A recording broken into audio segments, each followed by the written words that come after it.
Hi, I'm Jenny Lynch, and I'm here today to talk about the Saturn Return and how Saturn returns affect you. Well, the cycle of Saturn is about 28 to 30 years. So you'll get your first return around 28 to 30 years old.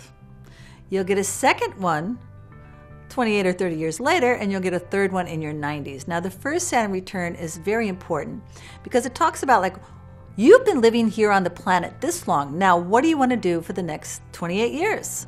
And you have to make decisions about your career, generally speaking, at that time. If you don't already have a clear idea, it's time to stop being a waiter and go back to school and make a plan.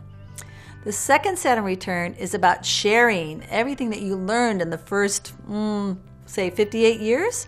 So in this return, you're more of a teacher or an instructor. You want to share your knowledge with others.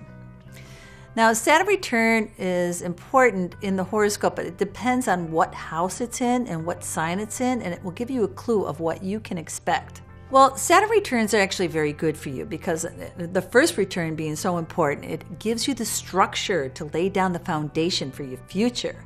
It depends on what sign it's in. For example, if Saturn were in Virgo, right, you might decide to become an editor, or you might be working as a veterinarian or in a restaurant as a chef, because these are the Virgo qualities. These are the things that Virgo rules.